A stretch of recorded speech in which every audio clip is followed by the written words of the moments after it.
Salut, c'est Aurélie. Esta semana tuve que volver a la universidad después de 2 semanas y media de vacaciones y bueno, la vuelta a la universidad significa el inicio del segundo cuatrimestre, pero también significa el final del primer cuatrimestre. Así que pensé que sería una buena idea hablar contigo de los cursos que he tenido durante el primer cuatrimestre del segundo año de traducción en Bélgica. Pero antes de empezar, todo lo que voy a decir es sobre mi experiencia, es mi opinión, y si preguntas a otra estudiante, pues su opinión será distinta. Y además lo que voy a decir está vinculado, está relacionado con la experiencia que tuve en mi universidad, porque en Bélgica hay varias universidades donde puedes aprender la traducción. Así que hay que tomar todo eso en cuenta y también la experiencia que vas a tener depende muchísimo de las profesores y los profesores que vas a tener. Y hay que recordar todo esto. Pero bueno, ahora que esto ya lo he dicho, voy a empezar. Primero hablaré de las clases generales, luego las clases de francés y acabaré con mi programa que es inglés y español. Pero antes, si tienes preguntas sobre el primer año de traducción en Bélgica, ya he hecho un capítulo sobre ese tema, así que te voy a poner el enlace en la descripción y además si necesitas consejos para sacar buenas notas durante los exámenes, también he hecho un capítulo sobre ese tema y puedes utilizar la mayoría de esos consejos para el primer año, claro, pero también para el segundo y quizá para el tercero. Así que creo que vale la pena si necesitas un poquito de ayuda. Bueno, ahora que esto está dicho, empiezo. Primero, las clases generales. Tuvimos una clase de historia de las relaciones internacionales y eso fue un curso muy importante porque lo tuvimos 3 horas a la semana y normalmente solo teníamos un curso de 1 hora a la semana o 2 horas, pero jamás tres. Fue la primera vez y pues fue muy, muy interesante, sí, pero también había un montón de cosas que teníamos que conocer de memoria, porque hablamos de un montón de movimientos que hay dentro de la historia de las relaciones internacionales y luego en cada movimiento hay fechas, autores y conceptos. Y bueno, ahora te voy a decir todo lo que vimos. Tuvimos una introducción, luego hablamos de las proto-relaciones internacionales y luego, espero que estás lista porque hay un montón. Idealismo, liberalismo, realismo, neoliberalismo, neorealismo, neomarxismo, economía, política internacional, transnacionalismo, constructivismo y teorías críticas. Hay un montón. Y como ya lo he dicho, eso son los movimientos, pero luego tienes conceptos dentro de los movimientos y todo eso.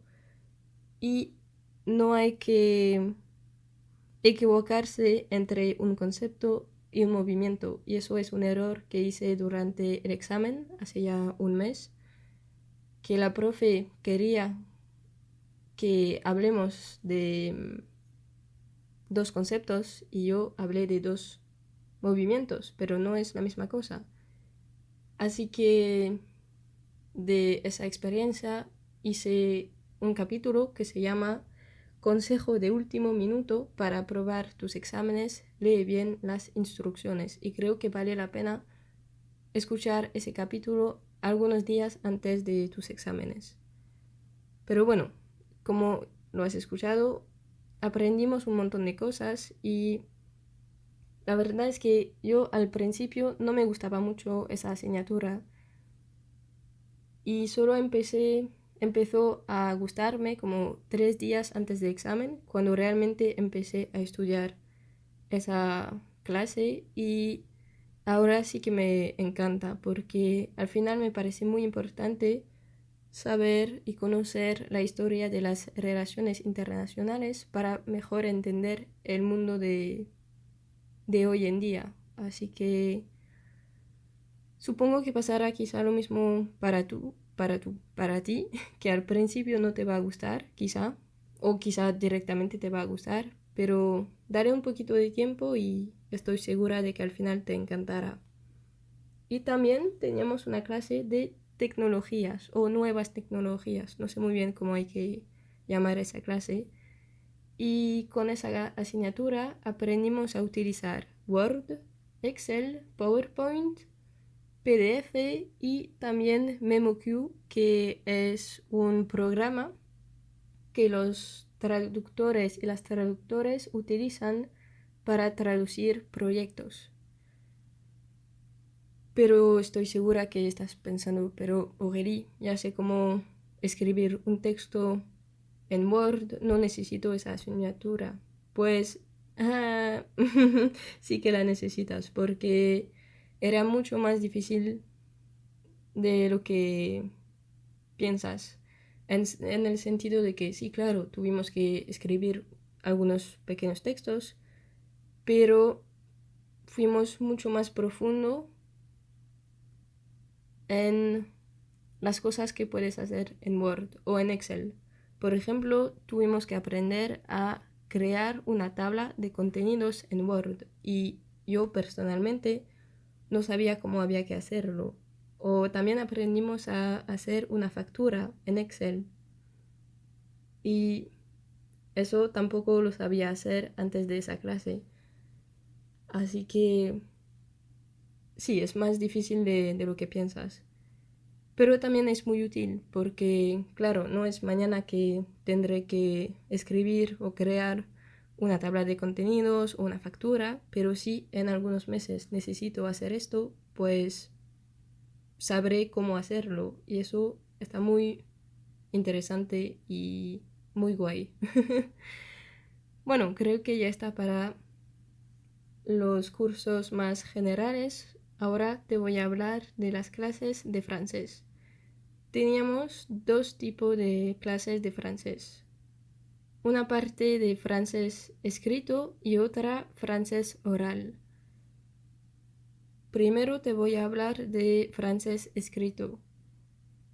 Era un poquito como el año pasado la asignatura de lexicología, en el sentido de que tuvimos que aprender un montón de palabras con sus definiciones, pero también con los sinónimos, antónimos, y también había que saber utilizar esa palabra, bueno, cada palabra, en una frase que tenía sentido, eso, pero también tienes que añadir el hecho de saber escribir un resumen y también una paráfrasis. Y eso, bastante difícil. Así que al final esa clase fue la más complicada de todo el curso y siempre sorprende a la gente saber que las clases de francés son las más difíciles porque están como, pero es tu lengua materna, ¿cómo puede ser? Pues sí, el francés es mi lengua materna, pero en la vida cotidiana no utilizamos el francés que se utiliza cuando tienes que traducir o interpretar cosas. No, son como dos franceses, bueno, dos francés, dos lenguas muy distintas.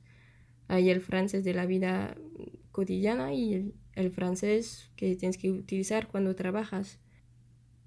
Y también tenemos que tener un conocimiento tan importante del idioma francés que es como si tuvieras que olvidar todo lo que sabías sobre tu lengua materna y aprenderlo otra vez, porque en francés sobre todo hay un montón de de normas, luego tienes un montón de excepciones y es una lengua muy muy difícil de aprender y sí, las clases de francés son las más difíciles. Y también había una clase de francés oral y durante esa clase tuvimos que hablar un montón en frente de los compañeros y las compañeras. Y sobre todo, trabajamos sobre la velocidad del discurso, también el volumen, la entonación y las pausas. Y para practicar y mejorar todo esto, tienes que hacerlo en frente de todo el mundo. A mí me gustó, pero sé que a la gente que está un poquito más tímida fue una clase bastante difícil.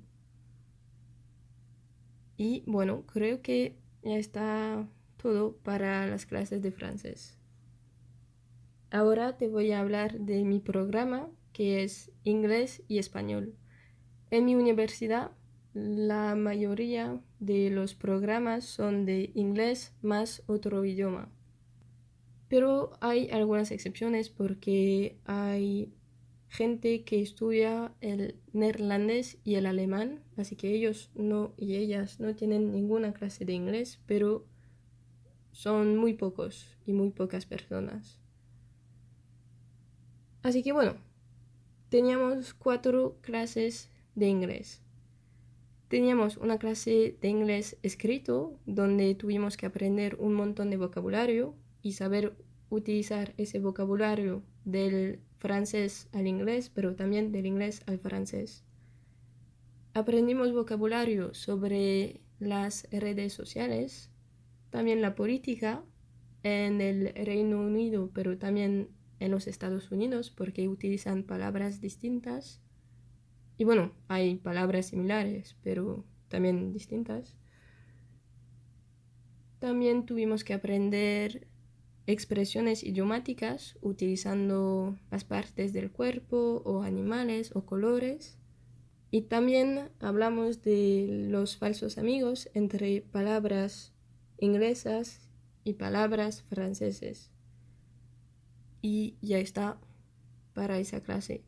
También había una clase de inglés oral y un poquito como la clase de francés oral tuvimos que hablar un montón y nos especificamos sobre la poesía. Tuvimos que analizar un poema, por ejemplo, y ese tipo de cosas. Luego hay una clase de gramática inglesa y durante esa clase hablamos de los verbos auxiliares y también tuvimos que diferenciar un gerundio de un participio, porque si me acuerdo bien, acaban con las mismas letras y por eso hay un poco de confusión para saber eso es un gerundio y eso es otra cosa, pero no me acuerdo muy bien, tendría que estudiarlo otra vez. Y también para acabar con la parte de las clases de inglés, había una clase de traducción del inglés al francés. Y bueno, como está en el título, tuvimos que traducir textos del inglés al francés. Para esa asignatura teníamos, lo siento, 2 profesoras. ¿Se puede decir profesoras cuando se trata de 2 mujeres?